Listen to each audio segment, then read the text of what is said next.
And you've done your own research on the assassinations of both your uncle and your father, and you found a lot of CIA involvement eventually. Yeah, I mean, people knew,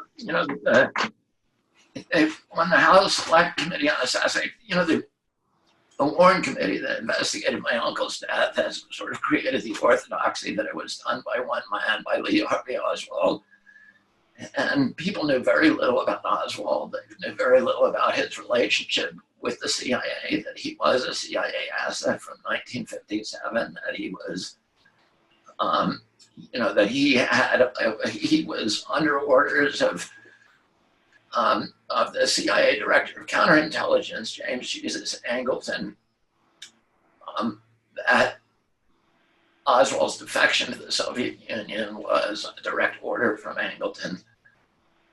And Oswald was then brought back in 1962 from to Dallas, and that he was taken care of. I see it was none of this was known at the time. The reason it wasn't known is because Alan Dulles, who had been the head of the CIA, who my uncle had fired after the Bay of Pigs, he inculcated himself to become the head of the Warren Commission. Essentially, it should have been called the Dulles Commission, and to make sure that that the fingerprints of the CIA on the assassination were well hidden, and a liaison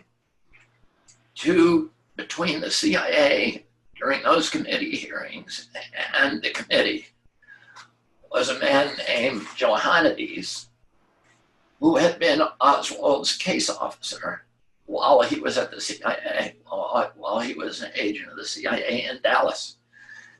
And so, but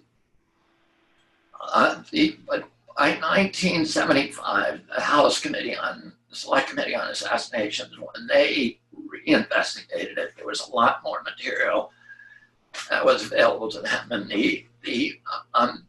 their official conclusion was that Oswald had not acted alone, that it was a conspiracy, and most of the staff, with maybe one exception with Bob Blakey, who believed that the mafia was mainly involved, all believed that it was the CIA.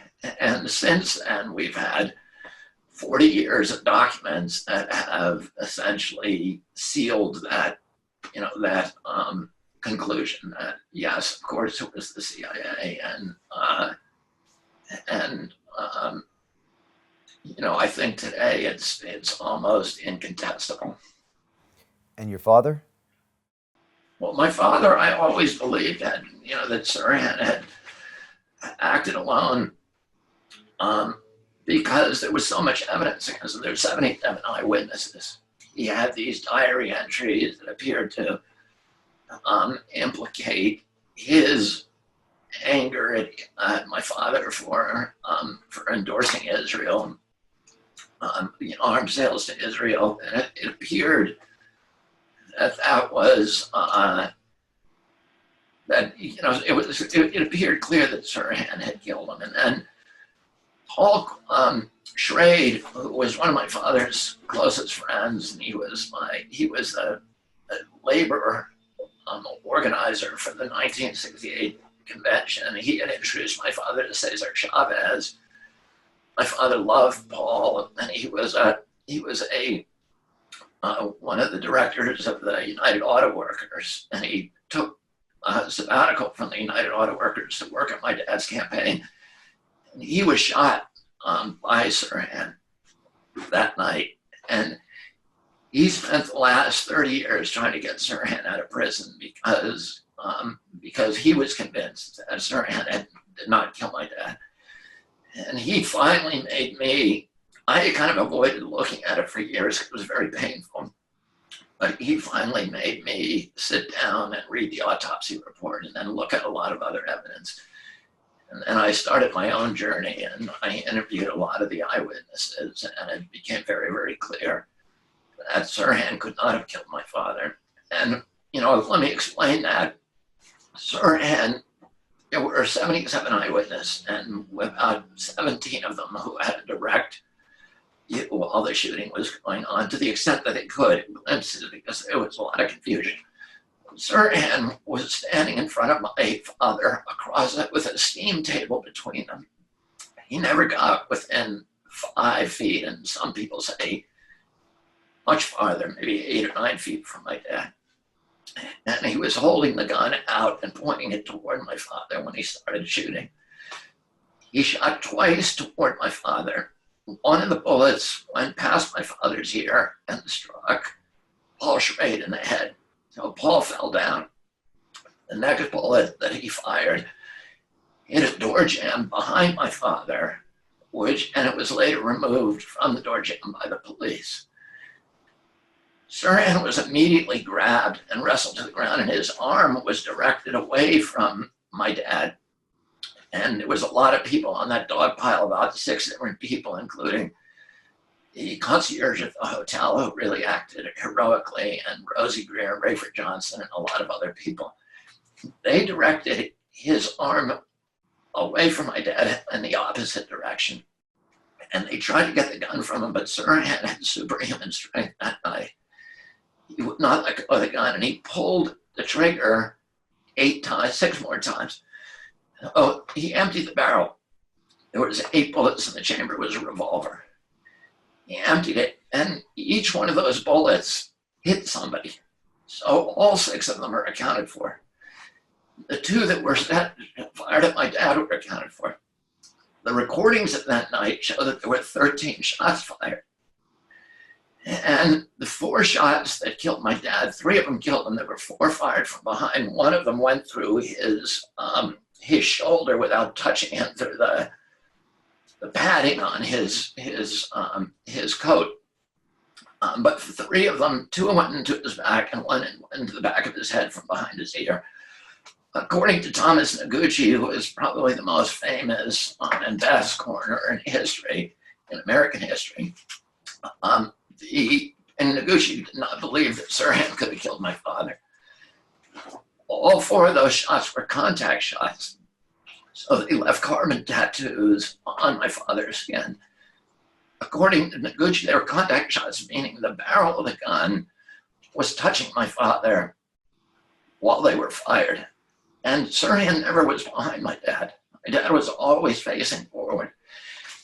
My dad then fell backwards, and he fell onto a man named Eugene Thane Cesar, who almost certainly is the man who killed him. And Eugene Thane Cesar was as it turned out, he was a security guard who had gotten that job just a couple of days before to be at the Ambassador Hotel when my dad was there.